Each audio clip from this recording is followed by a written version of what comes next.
In accordance with the Massachusetts Executive Order suspending certain provisions of the open meeting law, we're conducting this meeting virtually. The Public Works Commission is conducting this meeting October 13th, 2021 at 4 p.m. Eastern Time on the Zoom platform and in accordance with the town's policy directive and guidelines issued on April 1st, 2020 and amended on May 7th. I ask that all Public Works Commissioners, town staff, and presenters activate their video and mute their microphone unless they have something to say or are participating in committee dialogue. For members of the public, when I open the meeting to public comment, in order to be recognized, please use the raise hand option in Zoom. I believe that's down at the bottom of the screen, or use *9 on your phone. If you are recognized, please state your name and address. This meeting is being recorded and will be available for later viewing on the town's website. Are we all good? Great. Now, the first item is call to order. I, David DeLong, hereby call this meeting to order. All commission votes will be taken via roll call.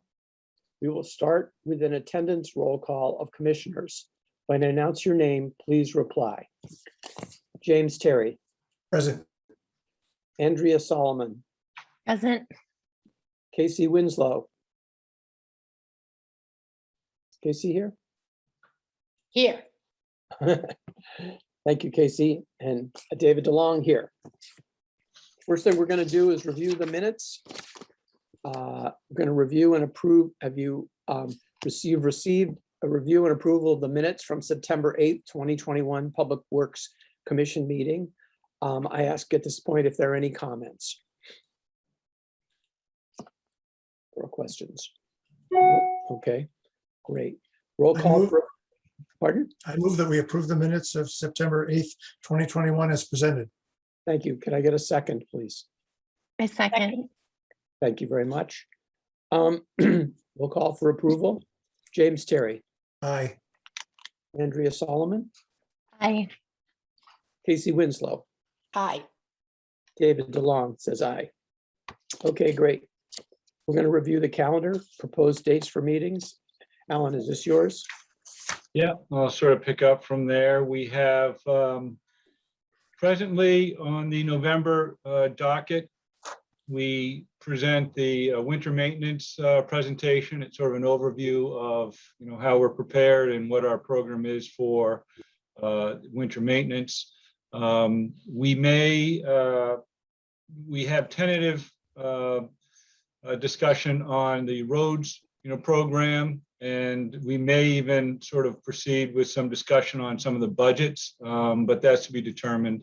But right now we are planning to talk winter maintenance. Oh, and then the Envision Concord initiative we will be discussing tonight as a introduction, but we intend to bring that back for review and approval of the Public Works Commission to submit a report to the select board on their behalf. So that'll also be on the November meeting as well.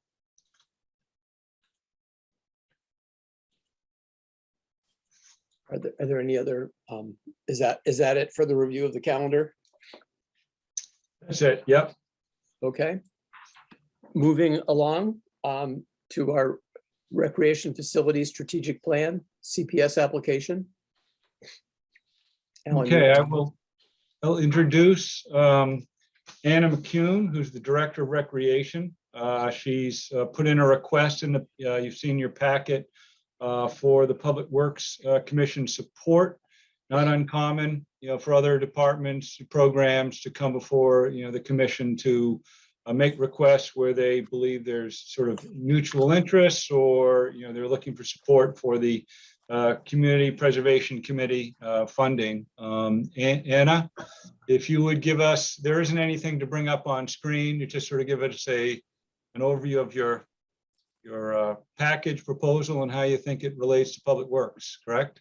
Great. Yeah, thank you, Alan. And thank you everybody for having me join you this afternoon. I love this 4 o'clock meeting time. Our meetings are at 7. This is wonderful. Ooh. So thank you for that.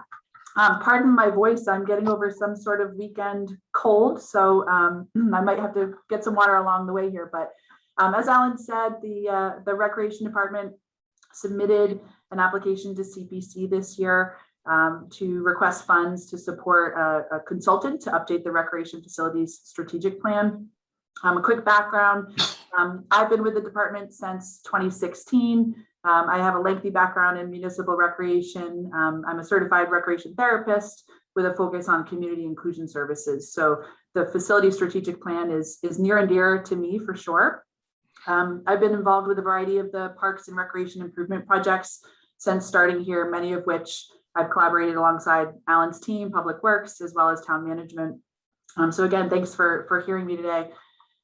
So the application, I believe you all got a copy of. I'm not sure if you had time for the light reading, but again, we're requesting $75,000 to fund a consultant to update the facility strategic plan. That document was last published in 2014 and has served as a really great guide for my department, Alan's department, and other groups involved with recreation facility maintenance, in making some changes and advocating for additions to our parks and amenities based on the community's feedback. So in the current plan, if you haven't had a chance to read that, that's on our website. There are various goals that we have completed in thanks to the ongoing relationship between Public Works and Recreation. Specifically, we've collaborated with the Public Works team to improve a variety of things at the parks, including parking. We've placed a lot of extra value on the interconnectivity between and within the parks, which you're seeing right now at Emerson Field. We're prioritizing field improvements, including the turf health, and we're installing many different amenities at the parks that the community voiced a need for, including bike racks, water fountains, pavilions, benches, things of that nature. The consultant that we would work with, if given the funding from the CPC, would work with not only the recreation team and the Recreation Commission, but your commission, Public Works, and other town departments to prioritize the needs in our community. And again, this collaboration is enforced within the goals that we're seeing in the long-range plan. The Recreation Commission is also reviewing those charges right now as well. And this collaboration between our department and Public Works certainly works towards that coordination. So the results of the planning effort, again, if given the opportunity to update this plan, would be to have the consultant produce a roadmap really that would prioritize and guide annual capital project planning throughout the parks with a lens of strategic, purposeful, and prioritized needs and actions. So we'd be looking at it this go round in more of a high, medium, low priority versus 1-year goal, 5-year goal, 10-year goal. We just find more value in having a flexible timeline. So there will definitely be some changes that we're hoping for compared to how it was done the first time that I think would be of huge benefit to Public Works, again, as one of many of the departments that refer to the plan. So I'm happy to answer any questions that you all might have about our application or what we would do with the new proposal if anybody has any questions. I'll ask, I have a question, Dave DeLong. First of all, thank you for coming and presenting to us, here. Are there any big capital projects that are likely to be in this that wouldn't have been in the last, since the last strategic plan was issued? I'm thinking, for example, is there any chance that the plan is going to say we need to replace the town swimming pool, you know, for $2 million, something that's going to set people off? Since I might be the one asked to sign this motion, I want to know what I'm signing up for, just at a big picture level, or is it anticipated that the costs, general costs and kinds of projects would be about the same of what we've been doing? So if you look at the 2014 plan, they didn't place monetary values on any of the recommendations. And that's one thing that we feel would be super beneficial. So people in Alan's seat, in my seat, and in the town manager's office, you know, can see what we have available and help prioritize. With that said, if given the funding, we would present a scope of work to the consultant. So we don't necessarily have anything in place right now that would or would not be included in this plan. And nothing that would be in the plan is anything that would be required to hit a budget year, for instance. It would just be saying, you know, the pool or the basketball courts, for instance, were installed in 2005. They're supposed to be resurfaced every 5 years. They haven't been resurfaced. We recommend you should do that. That price tag right now in 2021 might be A, B, C. So it really would just look at recommendations and help place current values. Certainly there are new recreation amenities since, or I'm sorry, recreation facilities since the 2014 plan. So you might have heard of the Giroux property and White Pond. Those would now be different assets that the consultant would review and potentially include in, you know, future recommendations. And again, this might not just be, hey, you need to spend money and replace the pool. It might be, this is how you could make the pool more inclusive, whether that is for diverse families in town, for people with disabilities, you know, things of that nature. So we're really going to open up our request. But again, we haven't created a scope of work yet that we would send out to bid. Okay, thank you. You're welcome. Other questions from other commissioners? Jim? Yeah, not really a question. I mean, I think your application is very inclusive, and so I think that it doesn't miss anything. I want to comment about the map that you put in here. I think that that's fantastic.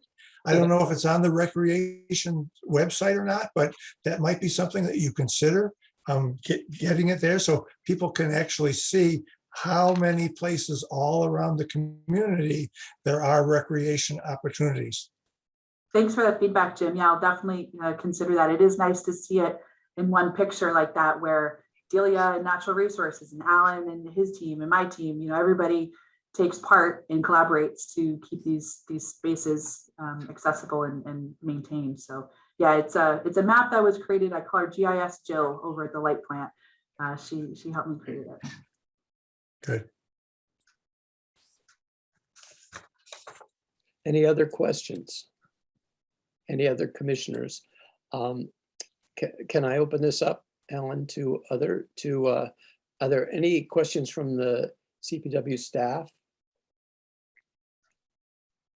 or from the public?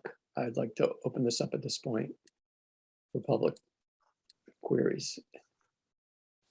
Anybody? Am I seeing a hand? Yes, I've please. not seen any. I'll just sort of volunteer that this is an important doc. Excuse me, it looks like Rod Rydell wants to say something. Okay, please go ahead. So, thank you, Alan. So this is Rod Rydell. I'm an observer for the Council on Aging, and thank you very much for your presentation.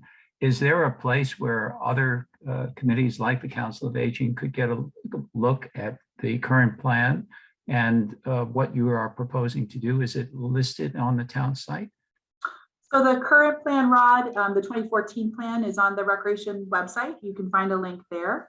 And then in terms of the application that we submitted to CPC, that is available on the CPC website through the town's concordma.gov. So you can find our application there. And then, yes, of course, as we do hopefully acquire the funds and create a scope of work, that RFP process is public. So the scope of work would be available. I don't know those links right now, of course, but yeah, the whole process would be very transparent. And we would hope to meet with a variety of different user groups in person and online, as compared to the first plan. It was just an online survey. So we'd like to have a lot of public forums. Thank you. You certainly will be invited to the Council on Aging. Thank you. Great, thank you. Anybody else? Yeah. Any other questions or comments from the public? Okay. Dave? Yes, Yeah, I was going to volunteer for the commission to really express, Public Works interest as to any projects or initiatives that may end up needing support, resources. Those are things that staff will be looking at along the way. As we look at a lot of these new initiatives, we have to figure out what are the resources available, how do we address them. And, do they change anything substantive in policies or practices that, if they were, they'd obviously be brought back to the Public Works Commission for discussion. So just, put some context there. Thank you. Thank you. Should we move forward with this draft motion then? Does Nancy Nelson wish to be recognized? Oh, I'm sorry. I I see don't- her hand. Yes, yes, just Sorry. briefly. Sorry, Nancy. Anna, nice to meet you. I'm here as representative of the Historical Commission's representative to the CPC.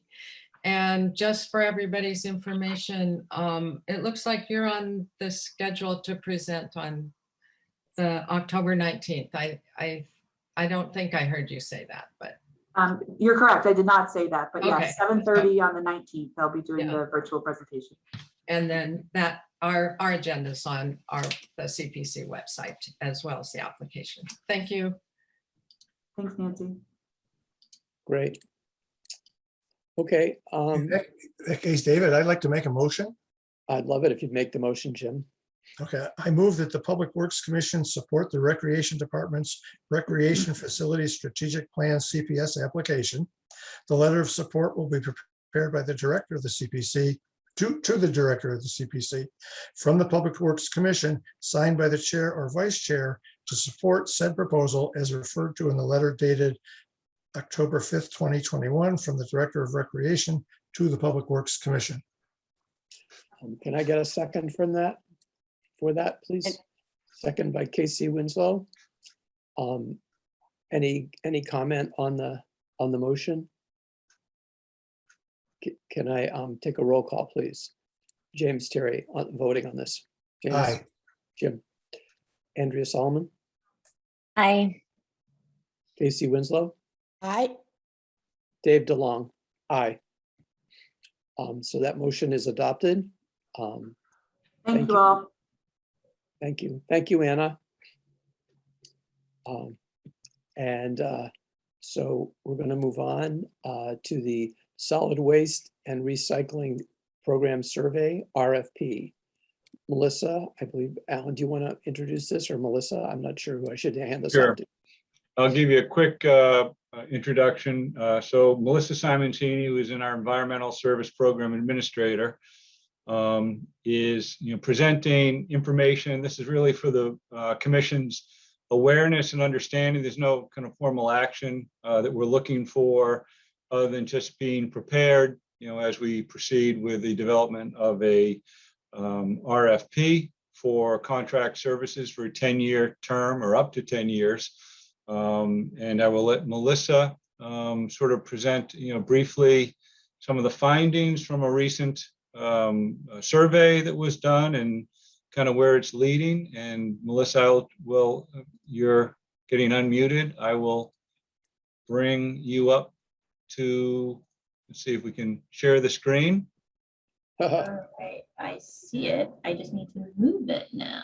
You- Let's see. All right. Can everybody see the curbside collection program screen? Yes. Okay.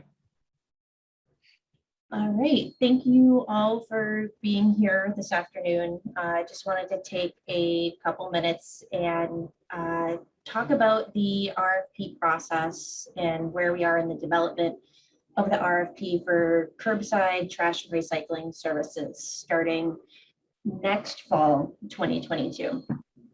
As many of you are aware, it's been the same program since about 1989, with the current contract with Waste Management through September 2022. Because it's been such a long time before entering into a new contract with Waste Management, we thought it would be in the community's best interest to reevaluate our current service model. Over the last number of months, we've been talking to different haulers who may throw their hat in the ring, creating the survey to get feedback from residents, and working with Mass DEP, as well as a number of other area communities, as we're all navigating either a contract extension or going through the bid process. As we've been developing the request, we're continually checking back on the core values of the program, which are to make sure we have an efficient, environmentally sound, and cost-effective program for residents interested in the collective benefits of having the town managed program. Let's see. And so the survey, we had over 650 responses submitted, which was amazing. And, you know, it showed that it's clear that our residents are very supportive and interested in the curbside trash and recycling program. Some of the feedback that we found particularly informative was the majority of the residents currently put out 1 trash barrel or less each week. And one of the more interesting things that I found was that about half of those who responded liked the program as is, while the other half of people were supportive of transitioning to a toter or cart with wheels and a lid based program. A few things that were very clear is that residents want both trash and recycling to be collected every week. Residents care about where their recyclables ultimately end up, and that residents were concerned about the space a tote or cart with wheels and a lid would take up. So we use this feedback to help develop what we included in the request for proposals. The bottom line is if the program stays the same or we make improvements, one enhancement that will be included is the incorporation of smarter collection vehicles, which means that the collection vehicles would be equipped with a tablet, GPS, cameras, and routing software, which will ultimately allow CPW staff to answer customer questions more clearly and efficiently. That's one of the things that takes up a lot of our time and energy here for the trash and recycling program. Trash, when we look at the trash and the services that we're going to go out to bid for, it's a relatively simple part of the equation. Barrels will still be the 34, 35 gallon trash cans, which really incentivize landfill waste, incentivizes reduction of landfill waste. And there's really 2 options: manual trash collection, which means an actual human picks up the trash barrel and dumps it in the truck, or a semi-automated option, which means an arm would extend out of the truck and lifts the smaller tote, the 35 gallon barrel, into the truck. It isn't considered a fully automated system, as we do have the smaller bins, which means the driver will periodically have to get out of the truck to retrieve overflow trash or smaller bags. Recycling is where we see the most opportunity for individual customer-based optimization. The plan is to remain with a manual collection, where the human actually picks up the bin and puts it in the back of the truck. Manual collection does 2 things. It reduces the amount of contamination or recycling as the person loading the material into the truck, excuse me, can see what's in it. It also allows Excuse me, Melissa. customers. Yeah, Are other people having trouble hearing? Is the sound okay? let me see if I can turn up. It's my a little microphone. Yeah, it's a little off. If everyone that is not participating could make sure they're on mute, that would be helpful. Thank you. All right, and is that any better? That's a little, yeah, that's a little better, actually. Yeah. Okay, perfect. I just turned up my microphone volume. But thank you. No problem. Thanks for making me aware. All right. And manual collection also allows the customer to choose what type of bin or barrel works best for them. A person would still be picking the recycling up and physically putting it in the truck. So there would still be a limit on the size of the individual barrels, but there'd be no limit on the number of barrels or bins that you could put out. One of the biggest opportunities the RFP will allow us to do is to evaluate potential efficiencies of switching from dual stream to single stream recycling. While dual stream recycling has the benefit of a better quality paper product, it also has a much greater carbon footprint due to the increased transportation that's required. With single stream, Concord Recycling would most likely go to the recycling facility in Billerica, which is only 9 miles away. But for dual stream, it goes to Leominster, which is close to 25 miles away. And then paper goes in one direction, 50 miles, and mingle goes in the other direction, another 50 miles by rail. And with today's technology and how the recycling facilities are set up, single stream recycling is equally marketable in the end, but has a smaller carbon footprint. Next slide. So here's, our basic timeline. The RFP is being finalized over the next week or so with interviews, negotiations, and budgeting scale numbers in December. We'll be back to the committee in January for the rate hearing. And March through September, we're still going to have the same existing program, and we'll be working on, whatever updates we make. We'll be communicating those through public outreach, information sessions, etc. And next slide. Okay, and this is where things continue to get fun. The Massachusetts Solid Waste Master Plan has lofty goals of reducing waste by 30% by 2030 and 90% by 2050.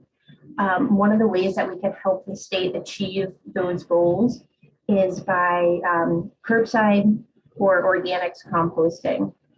CPW is looking forward to, once we get through the RFP process, working with area vendors to evaluate ways on how we can incentivize curbside composting or organic composting effectively in town. Fun little fact, we have about 10% of our curbside customers that are currently utilizing this program.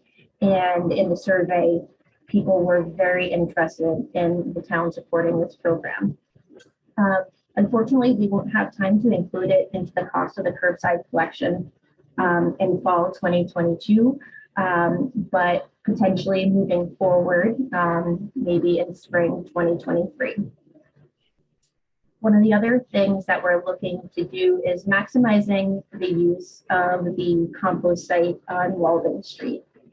We have a general permit there for the composting area at the old landfill, and we're going to see what other services we might be able to offer at the site while still maintaining this centralized functionality for CPW operations needs like snow storage, etc. Some options that I'm hoping to evaluate are glass recycling to get that out of the recycling stream, more frequent opportunities for multi-item recycling and disposal, cardboard recycling, and while we can't actually host food waste composting on site, we may be able to consider hosting some containers for food waste collection, partnering with a vendor there for a drop-off program in between.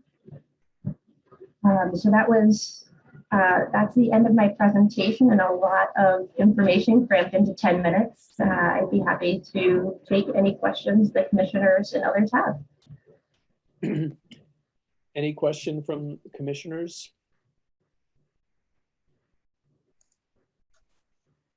Jim.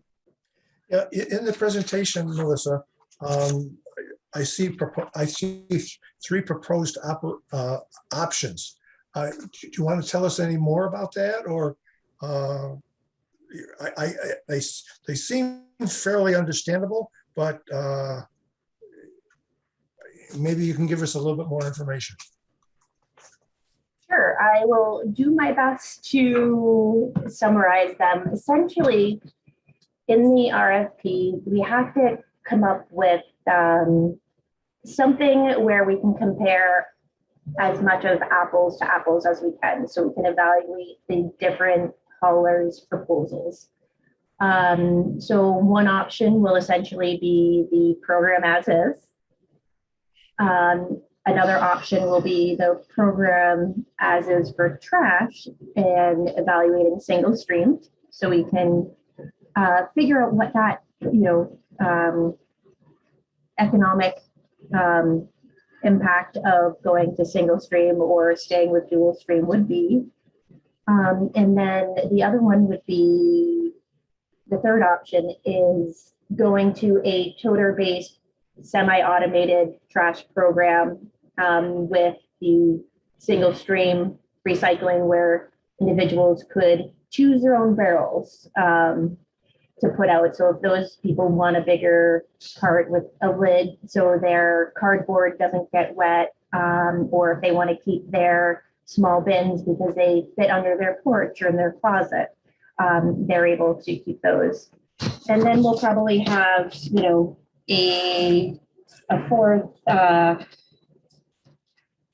a fourth open-ended proposal where the vendors kind of will know our program based on the RFP and will say, if you took the reins, what would you recommend for Concord?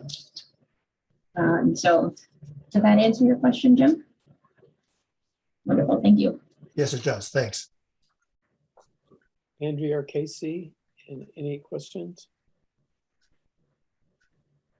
It's okay if you don't. I have one while you're thinking of it. And forgive me if this is already part of the standard process, but when you get proposals back from potential vendors, is a normal part of your process to go talk to other communities that are using these people, are buying the service that they are proposing, are currently using it? And I don't mean just from the one or two in their pocket references that they have, but seeking out, organizations that may or may not be on their short list of happy customers, just to get more input about what it's like to really go down this path with that particular vendor. Absolutely. It's a great question. In the way that the RFP is structured is we have, the price proposals, and then we also have a set of kind of evaluation criteria of how we will rate them. And, I think it's important to note, because I didn't talk about this in the presentation, is that while it's an RFP, it's not subject to the standard 30B procurement laws. So while we try to structure it as much like a 30B compliant proposal, it allows us some flexibility to really negotiate with the haulers and get the best service. And one of the benefits of working with Mass DEP and what's called our Municipal Assistance Coordinator, MAC for short, is that they know everything about the communities in their area, know which haulers they've been working with. So even if I don't know them personally, I'm able to use that resource to put me in touch with the other communities. Okay, great. Great question. Thank you. Thanks. That's what Alan's paying me for. Big questions.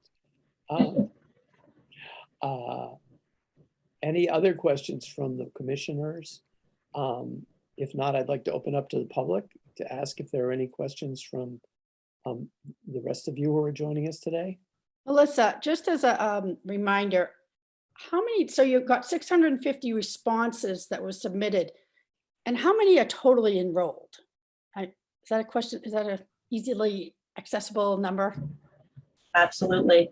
We have about 3,600 customers currently enrolled in the program. So it's a pretty good sampling. Thank you. You're welcome. Great. Any other questions? I want to make sure I'm not missing any hands. Melissa, thank you very much for your thorough presentation as always. Alan, is there anything else you want to say about this particular piece on the agenda?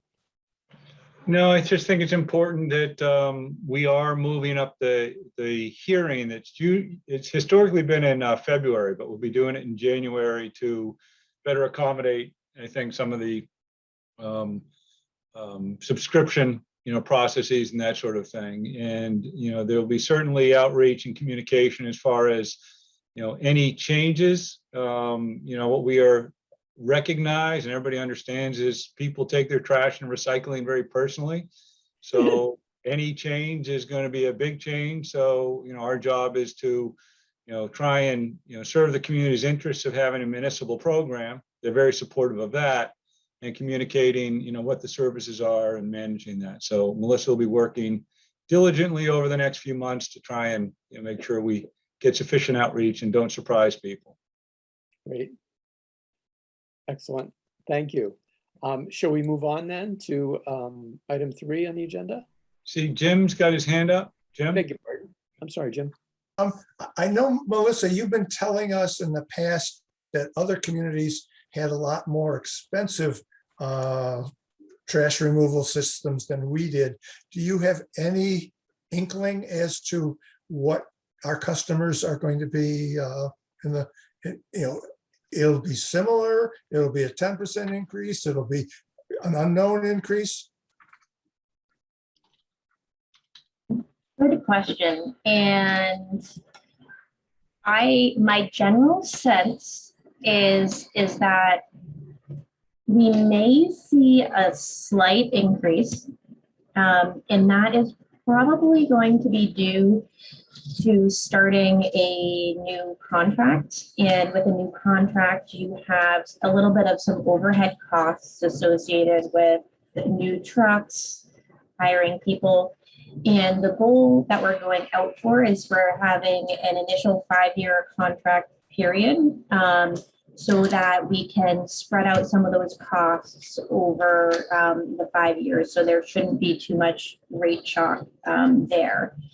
And a lot of our costs associated with the program currently are due to the transportation of the recycling.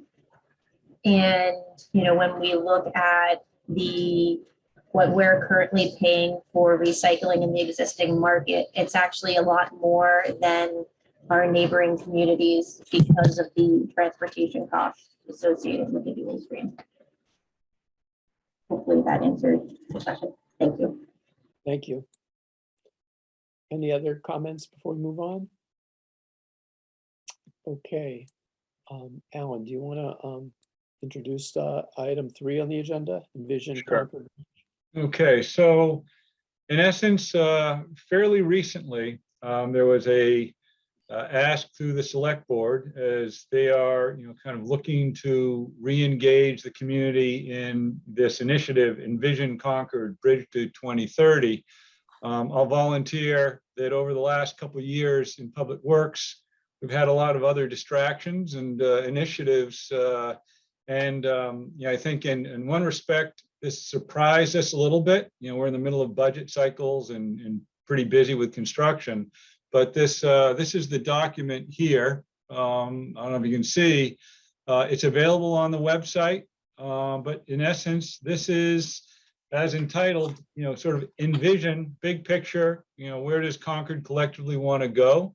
And I think, it's regrettably right now, this document, needs to be, much more worn and weathered. It will be in a short period of time. But with that said, Nick Pappas was on the Public Works Commission back when this was conceived, and represented Public Works and our interests through, where we need to be going. It's not so much where we are, but where we're headed. And with that said, Nick was kind enough to, I guess he's out on the speaking circuit right now. He went to the League of Women Voters to educate them a little bit. He's now coming to the commission as someone who's been in your seat before and had a lot of experience. And basically, we're tapping into Nick for his expertise and understanding with staff as well, so we can sort of understand, well, what is the compass and how are our programs kind of married to where the town wants to go long term. So with that said, Nick, if you want to take the lead, I can bring up share the screen and bring up your presentation. Okay, thank you, Alan. Let me go back to sort of the transition of me from being on the Public Works Commission. Was finishing a second term on the commission, and Rich Rain asked me to represent Public Works as part of the comprehensive long-range plan development. And I did, and I had some experience in strategic planning and thought that would be fun. And we got into it. The short-term thing I did on behalf of Public Works was get something embedded in the long-range plan to protect our interests in the Walden Street site. And it's fortuitous that we did, because after the select board adopted the long-range plan, Walden Woods took another run at the Walden Street site, and we were able to fend that off and preserve the Walden Street site for use of Public Works for the long term. But as I was sitting in the meetings for developing the long-range plan, we were getting to the point after about a year of process and setting up and polling the community, where members of the committee were signing up for different areas that they would take responsibility for. And I realized that there was really nobody who was going to be signing up for transportation mobility. And there really isn't, and hasn't been ever, a focus on that in the community. But Public Works is affected a lot by it. Public Works has a very important role to play in the past and in the future in this topic. So I jumped in, and I spent a lot of time learning. And I think the way to think about this topic is not really as transportation, but mobility, about getting around in Concord. Sometimes when we say transportation, we're thinking too narrowly. The main things in the long-range plan, sort of very high-level summary, are these. And the first one is perhaps the most important: establishing a central transportation planning function within town government. And we were very careful not to say department or person or anything else, because we didn't feel that was our something we should be doing, but that we just needed to point out there was a very urgent need. And then some of the examples here, things like that should be achieved: reduction of motor vehicle dependence and traffic volume, effective mobility options, safe, cost-effective walking and bicycling, improve coordination with regional partners, develop a better approach to parking, and principles of sustainability within the town's economic goals. And you really should at some point look at the chapter on transportation, and it's very, very detailed, and it very much looks to the future. So next slide, Alan. Okay, what are the components of a transportation system? And I think this is something that the Public Works Commission needs to really take in and understand, because you're going to be dealing with this over the next few years. First off, there are the ways we move around: the cars, taxis, public transit, commuter rails, bikes, walking. Next slide. Then the supporting infrastructure, and this is clearly where Public Works has traditionally come in. The physical stuff, the roads, the parking, rail systems, traffic control. And traffic control is a big one. It isn't just traffic lights, it's crosswalks, it's traffic calming, it's the laws, it's whether or not the laws are enforced, which they largely aren't. There's bikeways, sidewalks, the entire physical infrastructure. And then next, the thing that really has put us where we are today, unfortunately, the political and economic environment. The fact that we have sprawl because of the way zoning has traditionally been done, encouraging, single family homes on large lots. The fact that the government has subsidized various modes of transportation, like the automobile, and seriously not subsidized others like public transit. And then the fact, in our case, in the town of Concord, the limited control we have in local government for affecting some of these things. You can't just build an overpass over Route 2 to get to West Concord better. It's a state highway. And you can't just do what you want on Route 62 either. So there are a lot of things you can't do, and you aren't given the money or the taxing power to do them. Okay, next. And the system is complicated. And what that means is you change one thing and you affect something else. You often hear people speaking strongly for the one thing they want, like the merchants wanting more parking. Well, why are you building more parking? Why? To attract more traffic, of course. Next. Improve rail service, demand for more parking. You don't do it, they spill out into the streets. Improve traffic flow. Well, you'll attract more drivers. It'll unimprove traffic flow. Next one, cut through drivers here. You stop them, they go someplace else. They go to a different town or neighborhood. Next. So how do you change? It's a complicated system. There are all those parts. There's the fact that you diddle with one thing and you affect something else. How do you change a complex system? Carefully. And that's the thing. You don't just run off and do something because one group is pushing for it. You have to do it as a community. And this is really something we learned in the long range planning process. We really need to involve everyone in this, because if it's seen as just, favoring one group, it's not going to go down very well. We have to do it regionally, and there's very little support in the state for that, but we have to do it with other towns. And we have, Concord has done a very poor job of that in particular. Change will not be easy. The economic, political, and social environment is against change. It likes it just the way it is. The roads flow through 2 hubs in Concord. Deal with that. It's like Paris. All roads flow to Paris. If you're trying to get anywhere in France, you have to go through Paris. If you're trying to get from one part of Concord, you almost have to go through Concord Center. So it's going to require determination and persistence. Next. So this is the last slide. And really the change here, Alan has made this point to me. I've made this point to members on the select board. We drastically need a way to pull this together in the town, within town government. And we also need money. We need budget to do it. And I think the select board, from a conversation or two I've had, they recognize that it's not in the current budget. I think there's a good chance some money is going to get into the next budget. I'll be pushing for it if I'm involved. And we have to collect the relevant data and take it into one place, maintain it, and examine it and understand it. Public Works has some good data that I never realized until I started asking questions during the long-range planning process. But apparently, for any significant project we're doing in town, we go out and study the traffic. We have data.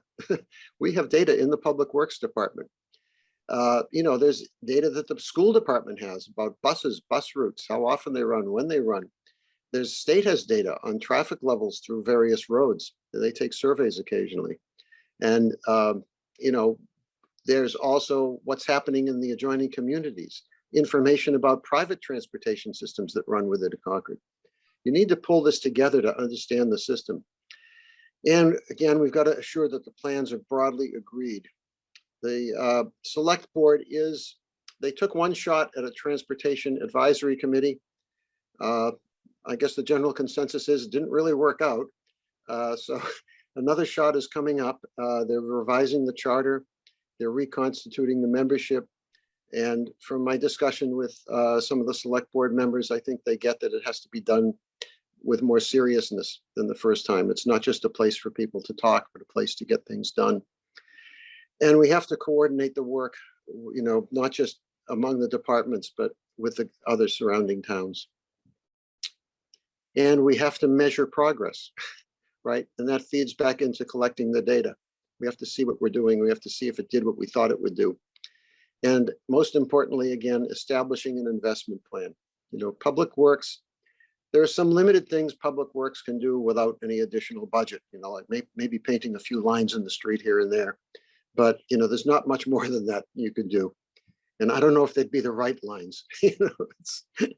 Even figuring out if they would be the right lines would cost money. So I think that's it, President. Yeah. Okay, so, what is the long range plan? This is the same thing as before, with the addition of something on zoning, but it's read it. Do look at the book. That's pretty much it. I think Public Works Commission and Public Works Department is going to be doing a lot in this area increasingly. And I think it's fortunate that Public Works has experience in the infrastructure area. And, it is an asset to the town. That's it. Questions? I'm a little, Dave DeLong, I'm a little puzzled by, I thought this Envision Concord was broader than just transportation. Or am I misunderstanding? No, it is. It's much broader. Transportation, one of 4 or 5 major focus points. So I mean, you were, Alan, I guess my question to you, Alan, is what decision are we being asked to make here? Or what are we being asked to respond to? Okay. Just the transportation piece or the No. larger? So in essence, we are the sort of slight review. The management group within Public Works is all relatively new and fresh and have spent the last 2 years learning about the core responsibilities and needs, and still learning. We continue to sort of try and figure out what it is that's supposed to happen beyond, just for day to day. This Envision, which was sort of rebooted recently across the town, is sort of a reawakening of, wait, there's other issues too, there's other needs. So we have started to look at this document, and you are correct, Dave, there are a number of aspects of it. Nick was speaking to transportation as sort of one of the, I think there's 4 or 5 different major needs. The transportation is probably the single greatest challenge, one of the most work that's going to involve Public Works. But I will say that what we're going to be doing over the next month is combing through this book, or this report, identifying those items. There's broad categories of goals and then action items. Staff is going to look at those, and we're going to come back to the next meeting and provide you with sort of a report. In essence, something that would then be submitted to the select board. I've been talking internally with staff. On a positive note, many of the things we do, we've heard the community, but this actually compiles it into one document where we can start pointing back to help educate and advocate for some of those initiatives that we and should have direct responsibility for.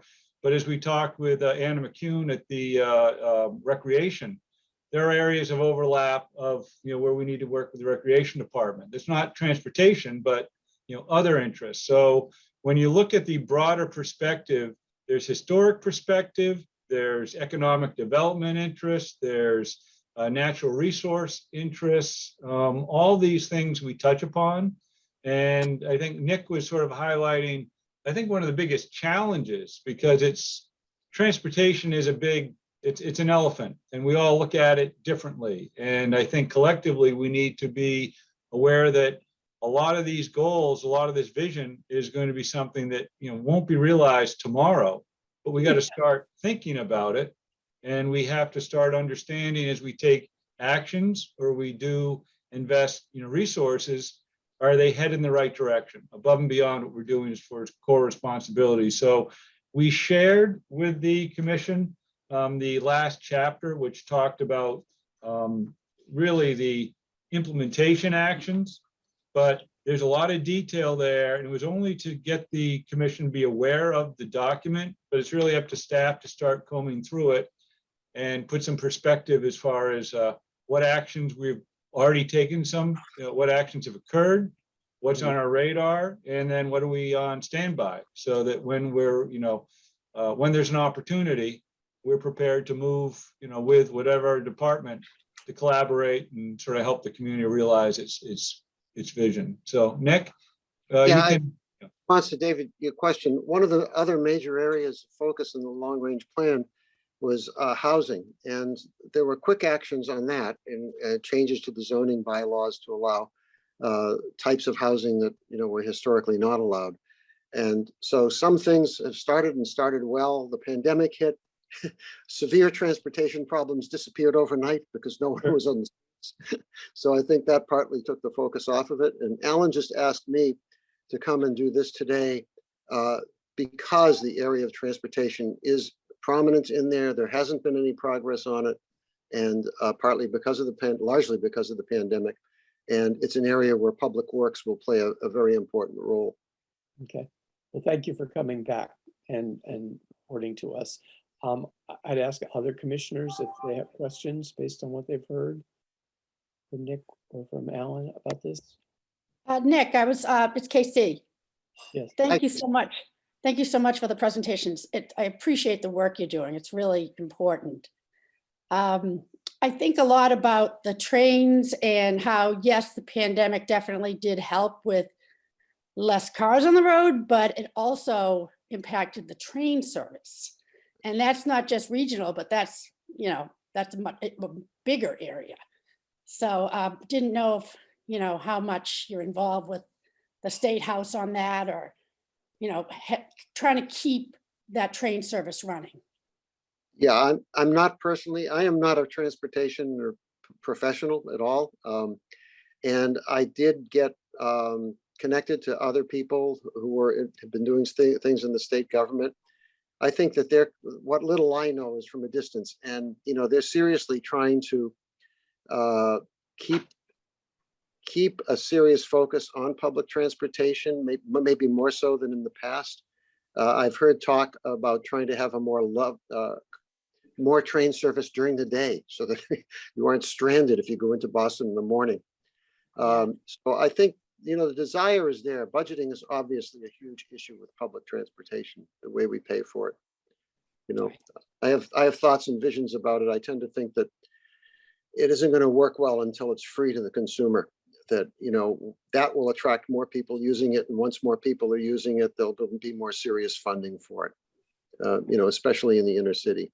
So I think it's gotten a little better. For a while there, it was just running on the weekend. Oh, no, there were no weekend service. no weekend. Right. Yeah. So, and that's, you know, typically someone like me, that's when I want to go to Boston, is on the weekend. Yeah.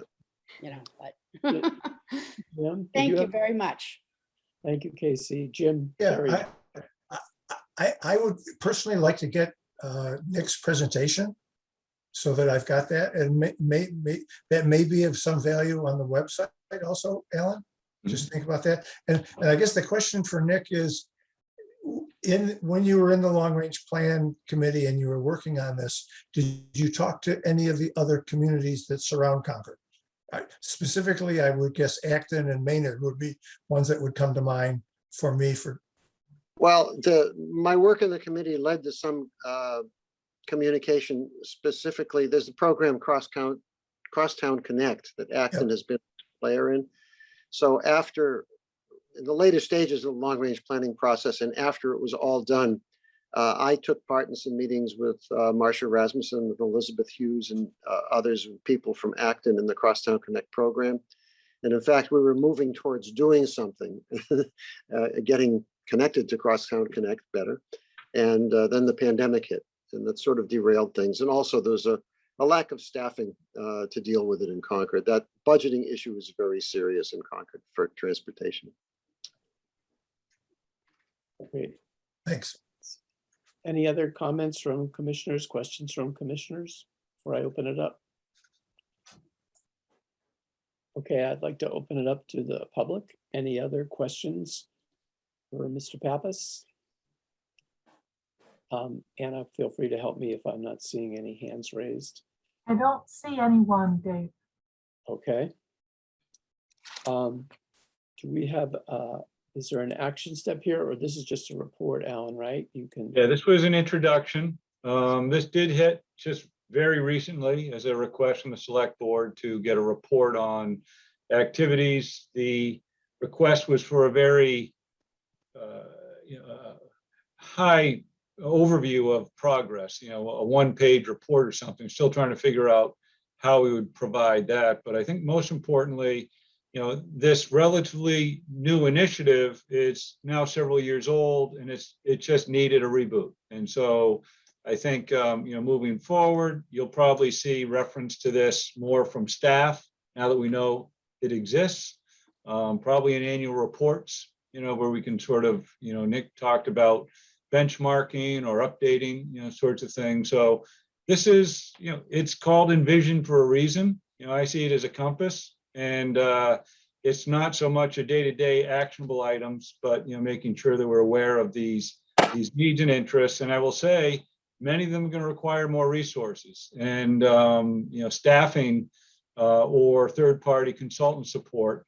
I will say that prior to really drilling into this document, we were in the process of preparing, and we mentioned to this commission last meeting, kind of a revisit of our roads program. And our roads program is expanded I wouldn't say expanded, it's been better defined so that we have different needs. We have pavement management needs. We have stormwater management needs. We have traffic study mitigation issues, pedestrian cycling issues. And we are breaking those out into different line items in the annual budget so people can recognize, understand what they mean, and make sure if they're supported, they get the town support. They get the resources to do these things. Without them, it's going to remain a vision. With resources, we can develop plans and implementation strategies. So that's where we're at, presently. Okay, great. And you're coming back to us next month? That's right. Okay. With more specifics. Okay, well, thank you. So shall we move on to item number 5? Takes us to the director's report. So this is when the various program managers have an opportunity to highlight some of the things that their divisions are involved with, an opportunity for the commission to ask questions, anything from the report that was provided, anticipation of the meeting. So with that, I'm going to share the screen again. I'm going to ask Melissa Simoncini to rejoin us. Melissa? Are we all looking at the director's report? Yes. Yes, we are. All right, so Melissa. Wonderful. Can you guys hear me okay now? Mhm. All right, fantastic. So just quickly, this weekend is our upcoming drop-off day.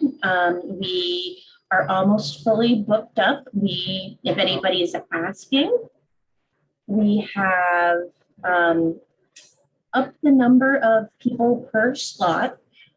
So we're not going to be taking any on-site registration in the morning. We're going to limit that to the afternoon where we have some available slot openings. So if you hear from anybody there, everybody can sign up until midnight tonight online if they haven't reserved their spot. And just a quick plug for any of you here, we do still need a few volunteers. So if you have any interest in volunteering, you can reach out to me directly or sign up to volunteer at reuseit.org. Next slide. And in other exciting news, our mattress recycling container arrived at the Walden Street site this past week. So after drop-off day, we'll start collecting mattresses for recycling. This is the container and the mattress recycling. It has been subsidized by a grant from Mass DEP. And how people would pay for their mattresses to drop off, they just go to any trash tag vendor and pick up 2 sheets of the trash tags for a total of $18. And either stick them to the side of the mattress or hand it to us when they bring it down there. And then the staff will direct them where they can load their mattress into the container properly. And for now, if people have mattresses, they can just call us here at CPW and we'll arrange for someone to meet down there to help loading.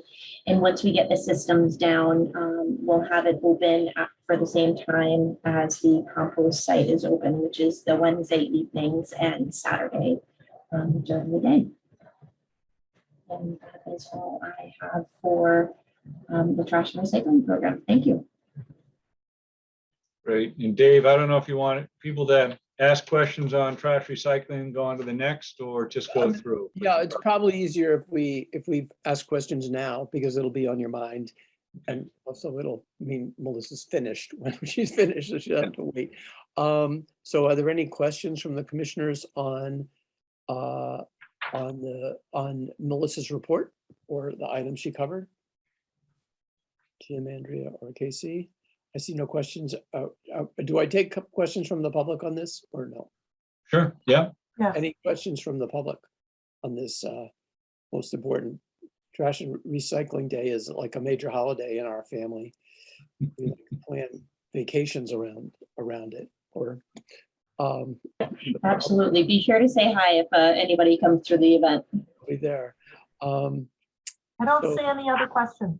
I don't see any. Thank you, Anna. Not seeing any questions, Alan, we can move on. Okay, we'll go to the engineering division. Steve Dukran, are you present and available?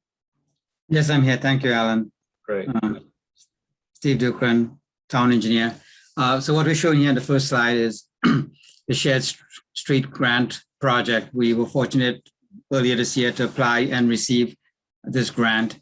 The larger portion of the grant is for improvements on Old Marlborough Road. And we just highlighted what those improvements would be. 2 crossings of the Bruce Freeman Trail with Old Marlborough Road, putting in 2 speed feedback radar signs, as well as replacing the obsolete flashing school zone beacons for the middle school. Next, so this here is a photograph of the work that's been happening over on the Monument Street, Sawmill Brook culvert. A lot of work's been done in the past month. We installed all of the culvert segments, and so this photograph shows on the upstream side where the head wall is in and the slopes being restored. The other photograph should show the downstream side. The distant point there is that head wall. That's where the flow comes out. Now that slope too has been restored, and all of the work within the mitigation area has been completed. Yesterday, they started to work on repairing the street. The patch is complete. We have a little bit more work to do tomorrow, and hopefully we can get the road fully open for 2 lanes of traffic by the end of the day tomorrow. Here's a shot of some work being done for Under the Roads program over at Patridge Lane. What you see there is some repairing of the cracks. If you had visited that street before it got paved, we had these transverse cracks that extended from curb to curb, and kind of a unique thing that happens. So the repair there was to put in this fabric called a petromat that will span the crack and hopefully reduce the crack from protruding through the new pavement. This here is the finished product on Bedford Court. The final paving, that contract is the 2020 roads program. That contract is complete. The other one that we're working on is the 2021. It's more than 50% completed. That's over the Prescott Road neighborhood. We should have that done by next week as well. Photograph here shows gas main replacement on Hubbard Street. This is the first task for getting this project done. The gas company has completed their work, and yesterday we started with the drain improvement. So our contract, Newport Construction, will be doing that for the next 4 to 6 weeks. I'm kind of sad to say that everything's running a little bit late on this project. Our hope was to get this road binder paved before the end of the year. With all what that needs to be done before we get there, it is looking less likely that we'll get to that point. We'll push hard to get as much done. If the weather continues to cooperate, we may have a new pavement on that street. Otherwise, it will be done early next year. Okay. That's it for us, yeah. Thank you, Steve. Thank you. Any questions from the commissioners? Any questions or comments from the public? Just a quick comment. Bedford Court looks amazing, Steve. Wow, what a difference. Yeah. Thank you. Welcome. Any other questions? Any questions from the public or other participants? I don't see any, Dave. All right, I'll just mention on the delays, and it's something we're trying to coordinate when you're working on the pavement, and that's what people see at the end of the day. Casey just volunteered. It looks great. It's from the surface, so that's what people see. But the utilities are really what take a lot of the challenge in scheduling, conflicts that engineering forever has to try and orchestrate. And National Grid was invited to, take advantage of the opportunity before we do the pavement improvements to get their utilities taken care of. The sewer division is going to be lining some sewer, sewer main in that area. And I think when we talk about, coordination and budget, it's one of the reasons we start breaking apart the budget plan so people can understand that pavement is what we all kind of value and appreciate at the end of the project, but the utilities and even drainage all are components, and it's always challenging. So the schedule that engineering division has is often driven by other utilities, whether it's water, sewer, gas, electric, but just kind of a reminder on that front. So Pamela. Dave, I see that Pamela Drick has her name. I see. Let me just interject, Pamela, before you comment, that there's just an incredible, I don't know if it's been made explicit by the utilities, but there's just this incredible labor shortage nowadays in the trades, in the building trades, in all trades. And so it wouldn't surprise me at all if part of the reason this project is behind schedule is because of the person power that is not there, that has retired. And this is just a massive, it's a national problem. So just an interjection. Pamela. Pamela Dritt, 13 Concord Green, Unit 4. I was just curious to find out if that street has the Concord broadband running on it. And if not, can that be added while you've got the hole? Yeah. I think I can answer that. I believe broadband is in the street. Cool. And is the electricity going underground there in that street too? That too is underground That's underground also? already. Yep. Oh, how nice. Thank you so much. That's just what I wanted to know. Sure. Thank you. Any other comments, questions? Mr. Dukran? If not, Alan, I think we could move on. Thank you, Steve. Okay, we'll move on to Aaron McCloskey, who is the Highway Ground Superintendent, as well as acting Water Sewer Superintendent, to round out the director's report. So Aaron, you there? Yes, sir. Okay, great. Alan, thank you for the introduction. Good evening, commissioners. So September is a very busy month for both divisions, Highway and Grounds and Water and Sewer. The first photo here is a photo of the Thoreau Farm. The division worked closely with the planning department to install this memorial rock and plaque in front of the farm area. This is something that's been, I think, in planning process for a number of years. And they had asked for our support in placing the rock, offloading off the vehicle and getting it installed. So it's a nice photo of the finished product there. The next photo is an example of some roadway construction that was done by the Highway and Grounds unit. This is a catch basin that was rebuilt and a driveway apron that was reconstructed. There's some puddling and some pooling issues. So you can see a large patch was completed in this area to kind of mitigate some of that stormwater, some of the stormwater in the area that was pulling in front of the driveway. Next photo, similar kind of situation. There's no driveway apron. It's another catch basin that was rebuilt and reconstructed by our in-house group.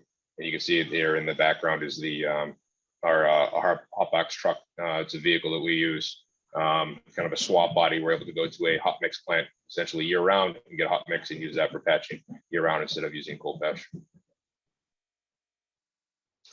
Next photo, this is Emerson Fields, one of the fields at Emerson. Obviously the playground, if anyone has been in the area, the playground and the entire complex has been under construction for the summer and into the fall. Most of that work is being done by a contracted company, Moily Construction, as part of one of the larger capital reconstruction projects for that complex. We're also in-house doing a separate project. We're doing some baseball field rehabilitation. So one of the baseball fields, softball field there. You can see the finished product that was completed by the Park and Tree unit. A lot of time and effort went into this, regrading, cutting edges, and bringing in new engineered soils to make the plane surfaces as nice as possible for the user groups. So highway and grounds, can I set a date to be ready for snow and ice and winter maintenance for October 15th? It's New England. You know, it might be 75 degrees out today, but it could be 30 degrees in a couple of weeks. I'll remind everyone that last year, a couple of days before Halloween, we had our first snowstorm of a few inches. So every year we try to be ready for winter maintenance by mid-October. You know, we'll be successful in meeting that goal by the end of the week and ready to go. One of the pieces of equipment that we use in town is the Brine Truck that was in that previous slide. This is essentially a vehicle that we use to apply a liquid salt brine application to the roadways. It's a pre-treatment technique. We're able to spray it on roads prior to a storm, could be days in advance of the storm, to try to kind of mitigate some of the snow accumulation on the roadways. The next slide is a photo of our loader mixing salt. We will pre-treat salt with magnesium chloride and store some of this in our salt shed located at Kai's Road in advance of the winter season, and continue to mix salt throughout the winter season as we apply it to the roadways. We'll mix it with magnesium chloride. It lowers the freezing point of water on the roadways. And so obviously it's a lot of salt. We have to mix it by manually with a piece of equipment. And this is an example of that, something we try to do in advance of the first storm. And one end of the salt shed, we will keep a stockpile of the mix sand, or excuse me, the mixed salt. The other end is just the straight road salt, and we'll keep a stockpile tarp outside of the salt shed as well throughout the season.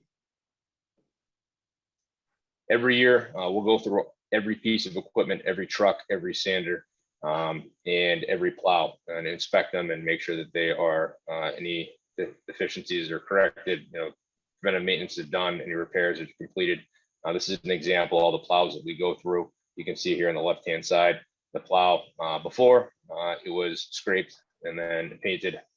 And then on the right-hand side, we repainted this plow to a green color, green and black. You might see this in the yard. If anyone visits the facility this weekend for the drop-off, no swap-off event, this plow will be up front, along with all of our other plows that we maintain.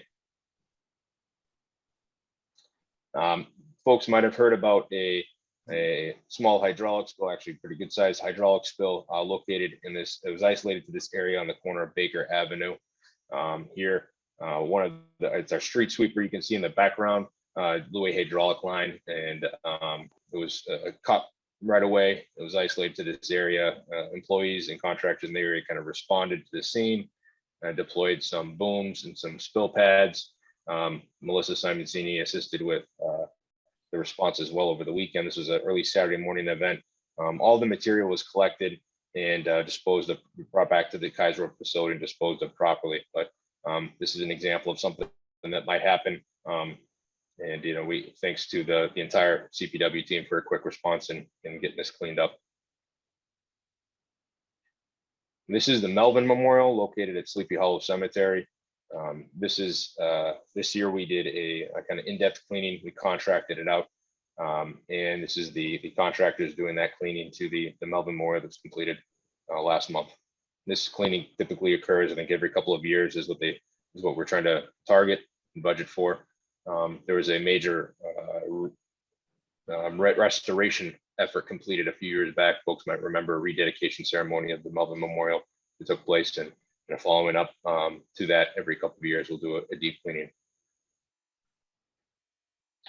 Shifting over to the water sewer.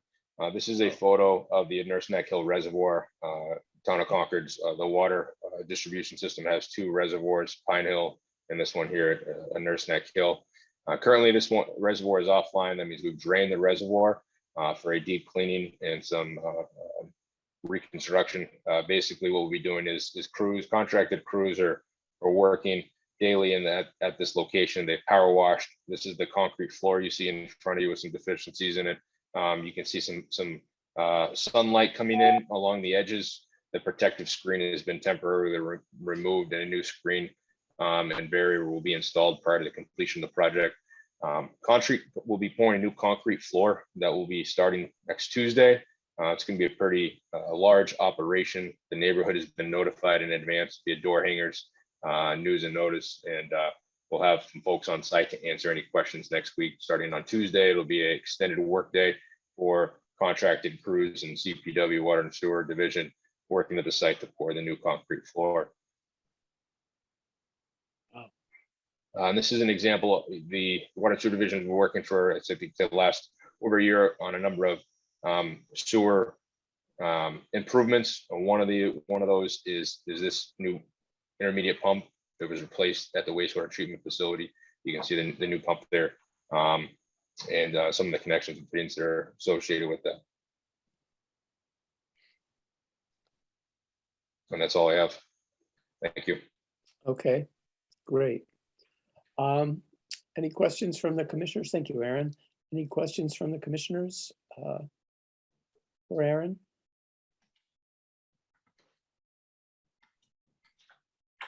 I have one quick, very mundane question, Aaron.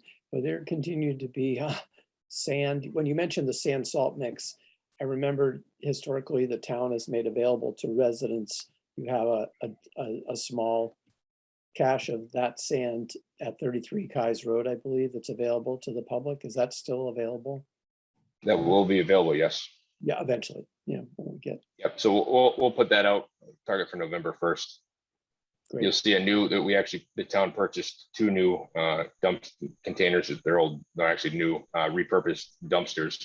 You'll see those. One will be located in front of the kind of 141, 135 building off to the side there. A second one will be located in the Ride Out playground parking lot in West Concord. Great. Good. Any questions from the commissioners or from the public? Looking for any show of hands. Not seeing any. I see you, Rod Rydell. Yeah. Thank you. Thank you, Alan. It's Rod Rydell, 324 Main Street.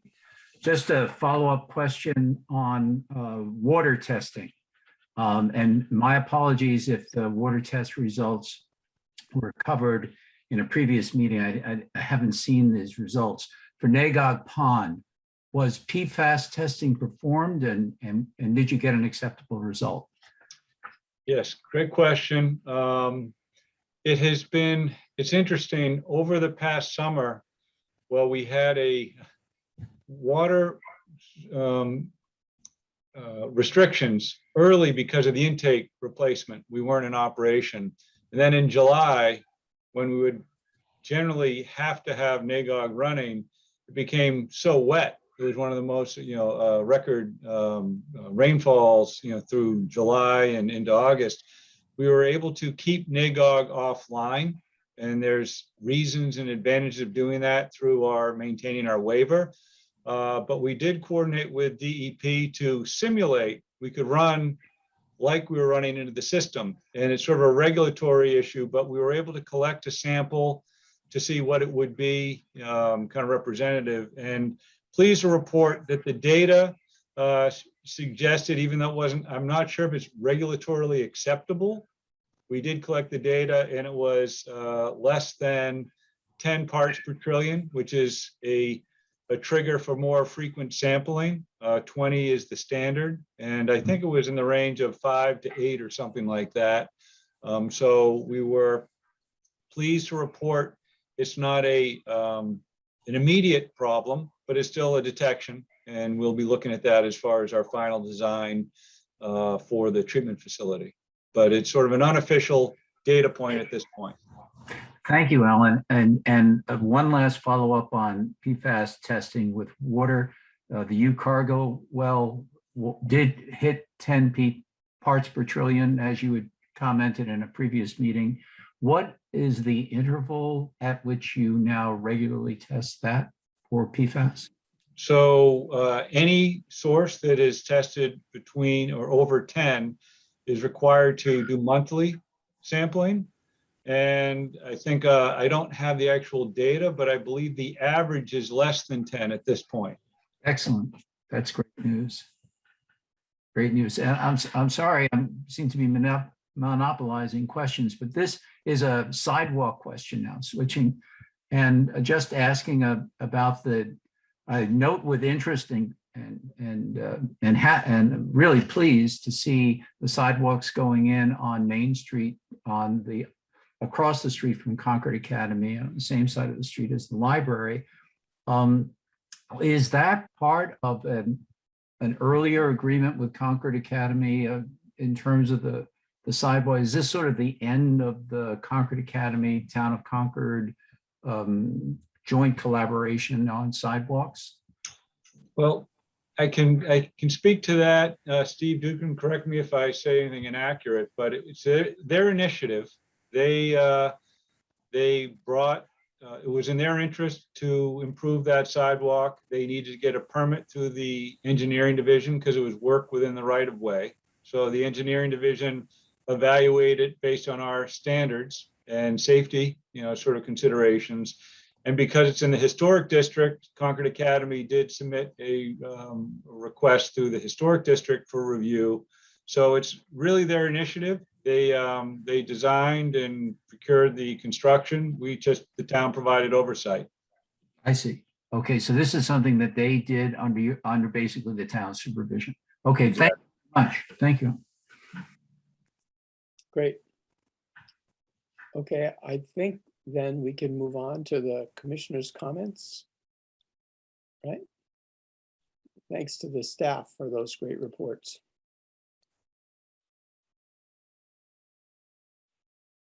Ellen?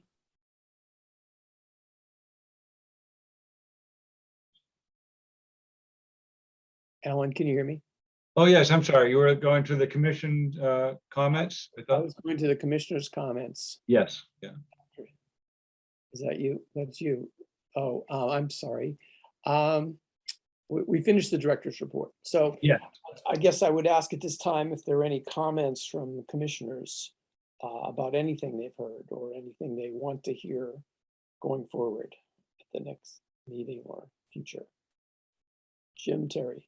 Yeah, I was listening to a select board meeting, and there was some kind of a discussion about projects, which I'm not sure it was part of the Envision 2030, but it talked about capital projects that were $5 million or larger, and somehow Public Works was mentioned, but they didn't say anything further about that. So in a future meeting, Alan, can you be sure that we understand what that might be and how that's going to impact us? Yeah, great question. And I think we will be reviewing, we're submitting our capital plans presently to the town manager and finance director. Once we get some feedback, we'll bring that back to the Public Works Commission to inform you of what those, kind of larger initiatives are. But I do know that the town is looking for various bins of investments so they can look at the long-term debt, for the town. And, we're looking at phases of where some capital investments were made out of what they call capital outlay or free cash for the town. Some are going to, I think, up to $5 million is a debt, and then over 5 is another kind of debt. And I think they're looking at schedules of investment as well. So we'll present that packet to the Public Works Commission in the near future. Any other questions from the commissioners' comments? Everybody set? Any questions or comments from the public who have joined us today? And yes, Mr. Hilsinger. Robert Hilsinger, 102 Central Street. I've observed that seems like over the last few years, there's more people doing plantings in the verge, in the perception that they own from the pavement, from their house goes to the pavement. And the other day was coming out of Brown Street, and there's a number of plantings will look very nice, but from a safety point of view, I think it's a concern. I certainly know of other cases where people have put sprinkler heads in the public way. this is a very difficult issue for the town. I don't know what Alan or could be done about this, but I think it's an issue to maybe somehow in a general note to remind people that their property really does not go to the paved portion. And I just bring it up. I have no suggestion as far as solution.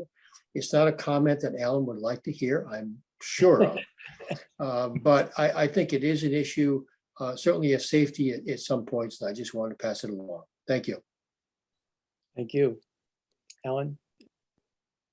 Yeah, no, I duly noted. We'll kind of circle around with our engineering division, highway grounds, because we don't disagree. Any planting, we have certain expectations and obligations of maintenance of right of way, and it can get confusing when private investments are made and expectations on maintenance. And you see it around town. You see it in every community, where you get encroachment, and then when that becomes a safety issue or a hazard issue, then we need to be mindful of that. So I appreciate the comment. Any other comments? Questions? Yes, Rod. So Rod Rydell, 324 Main Street. Mr. Hilsinger, I am one of those people who's planted in the space between the sidewalk and the curb. And I want to reassure you that when I called Highway and Grounds to ask about what the rules and regulations were, they really read me the rule book and warned me and said, look, you can do it. You got to keep it low. But if we're going to have to dig, we're digging. And, if you want to save the plants, you got to dig them out. From my perspective, that's entirely reasonable. And so from my own personal experience, and this happened maybe 5 or 6 years ago, the guidance I received from the Public Works couldn't have been more clear and more helpful and practical.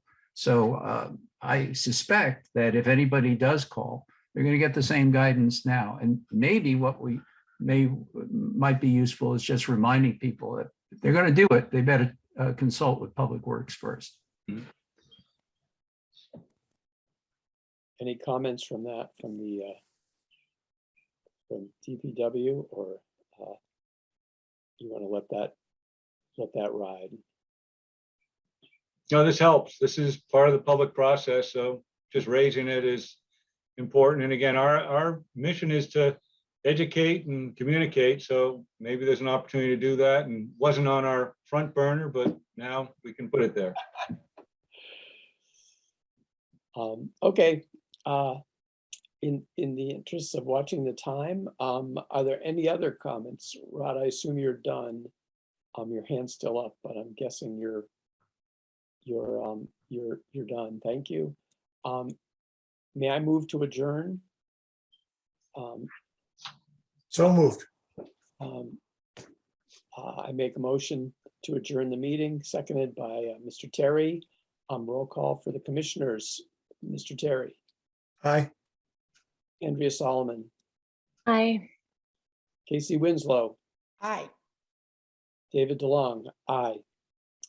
I think that concludes our meeting today. I'd like to thank everybody for their reporting and their attendance and their reporting and their attention. And we'll see you next month. Right, Alan?